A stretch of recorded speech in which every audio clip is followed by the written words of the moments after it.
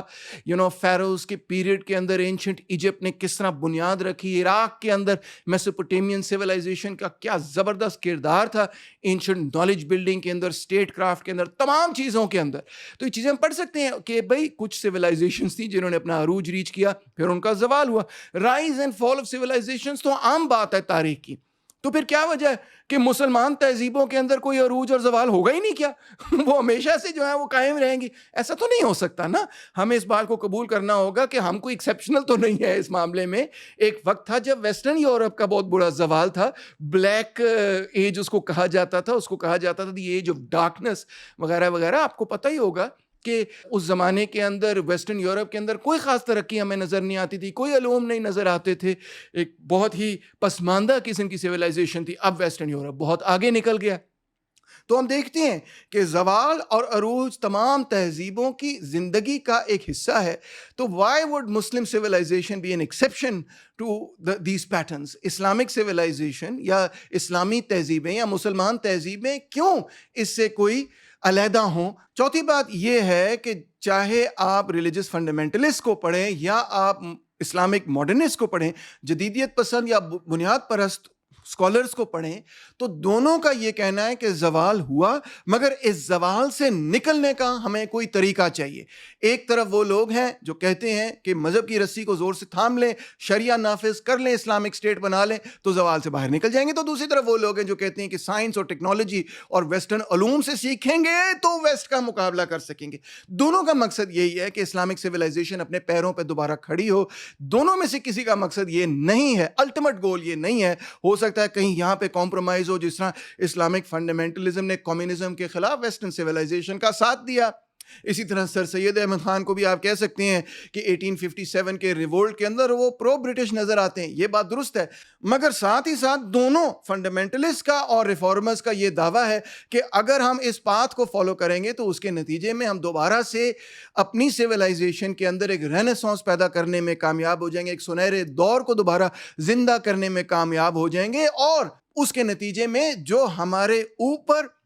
Waste کی کولونائزیشن ہے، جو نو آبادیاتی نظام انہوں نے، جو حکمرانی انہوں نے ہم پر قائم کر لی ہے، اس کو ہم پیچھے دھکیلنے میں کامیاب ہو جائیں گے۔ الٹیمیٹ گول دونوں کا یہی ہے۔ اور آخر میں یہ کہنا چاہوں گا کہ یہ کہنا کہ زوال کا بیانیہ اورینٹلسٹ بیانیہ ہے، در حقیقت یہ بیانیہ بذات خود مجھے تو اورینٹلسٹ لگتا ہے۔ اس کی وجہ یہ ہے کہ اس بیانیے میں ایسا محسوس ہوتا ہے کہ جو مسلمانوں کے اندر 200 سالوں سے بحث مباحثہ ہو رہا ہے، وہ در حقیقت بحث مباحثہ کوئی ویسٹ نے ہمیں بنا کر بھیجا ہے اس مقصد کے لیے کہ ہمیں احساس کمتری ہو جائے۔ اس پورے سلسلے میں ہماری جو اپنی انٹلیکچوئل آؤٹ پٹ ہے، ایجنسی ہے، جو ہمارے اندر بحث مباحثہ ہو رہا ہے، اس کو کوئی اہمیت ہی نہیں دی گئی، یعنی کہ ہمیں ہماری ایجنسی ہی ڈینائی کی گئی ہے کہ ہمارے اندر 200 سال سے اتنی رچ جو بحث ہو رہی ہے، اس کے حوالے سے بھی یہ کہا جا رہا ہے کہ در حقیقت یہ بحث آپ تو نہیں کر رہے، یہ تو گورے کر رہے ہیں، آپ تو سب جو ہیں ان کے ہی پپٹس ہیں، چاہے اسلامک ماڈرنسٹ ہوں یا اسلامک فنڈامنٹلسٹ ہوں۔ آپ کی تو اپنی تھنکنگ پاور ہی کوئی نہیں۔ آپ کو نہیں لگتا کہ پچھلے 200 سالوں میں جتنا لٹریچر اس معاملے پر مسلمانوں نے خود پروڈیوس کیا ہے، اس سارے کے سارے لٹریچر کو یہ کہہ کر رد کر دینا، چاہے وہ فنڈامنٹلسٹ ہو یا وہ ماڈرنسٹ ہو یا کسی اور شکل کا ہو، اس سارے کی ساری اسکالرشپ کو یہ کہہ کر رد کر دینا کہ یہ سارے کا سارا اورینٹلسٹ ہے، کیونکہ اس تمام لٹریچر نے یہ بات قبول کر لی کہ اسلامی تہذیبوں یا مسلمان کی تہذیبوں کے اندر زوال ہے۔ میں سمجھتا ہوں کہ یہ نقطہ نظر کہ اس سارے لٹریچر کو ہم رد کر دیں، بذات خود مجھے تو ایک بہت ہی اورینٹلسٹ بات لگتی۔ آخر میں یہ کہنا چاہوں گا کہ دیکھیں، تہذیبیں اٹھتی ہیں، گرتی ہیں، عروج پر پہنچتی ہیں، زوال کا شکار ہوتی ہیں، یہ تہذیبوں کی زندگی کا حصہ ہے۔ ہمیں اس سے گھبرانا نہیں چاہیے، نہ یہ سوچنا چاہیے کہ اگر ہم یہ بات قبول کر لیں کہ مسلمان تہذیبوں کا آج زوال ہے تو اس کے نتیجے میں زوال اور بھی خراب ہو جائے گا۔ آخر کار جب تک آپ مسئلے کی جڑ تک نہیں پہنچیں گے، اس کا تجزیہ نہیں کریں گے، اس کا انالیسس نہیں کریں گے، تو اس زوال سے باہر بھی نہیں نکل سکیں گے۔ اگر آپ محض یہ کہتے رہیں کہ زوال تو ہے ہی نہیں، تو پھر آپ اپنے مسائل کی جڑ تک نہیں پہنچ پائیں گے۔ پہلا قدم مسائل کو حل کرنے کے لیے ہی ہمیشہ یہ ہوتا ہے کہ آپ اپنی سماج پر ایک خود اعتمادی سے تنقیدی جائزہ لیں کہ کہاں ہم درست ہیں، کہاں ہم غلط ہیں۔ اس سے احساس کمتری نہیں نظر آتی، بلکہ الٹ یہ بات نظر آتی ہے کہ آپ کو اپنی تہذیب پر، اپنی تاریخ پر، اپنی شناخت پر ایک ایسا اعتماد ہے کہ آپ اپنی تہذیب اور اپنی تاریخ میں جب ان چیزوں کی عکاسی کرتے ہیں، نشاندہی کرتے ہیں جس کے نتیجے میں آپ کی تہذیب میں زوال آیا ہے، تو اس سے یہ ثابت نہیں ہوتا کہ آپ احساس کمتری کا شکار ہیں، بلکہ الٹ یہ ثابت ہوتا ہے کہ آپ کو اپنے اوپر اتنا اعتماد ہے کہ آپ ان مسائل کو نہ صرف آئیڈینٹیفائی کر سکتے ہیں، ان کی شناخت کر سکتے ہیں، بلکہ شناخت کرنے کے نتیجے میں ان کو حل بھی کر سکتے ہیں، ان کو ٹھیک بھی کر سکتے ہیں، ان کا سلوشن بھی نکال سکتے ہیں۔ امید ہے آپ نے یہ لیکچر انجوائے کیا ہوگا۔ پلیز شیئر اور سبسکرائب ضرور کیجیے گا۔ Thank you very much.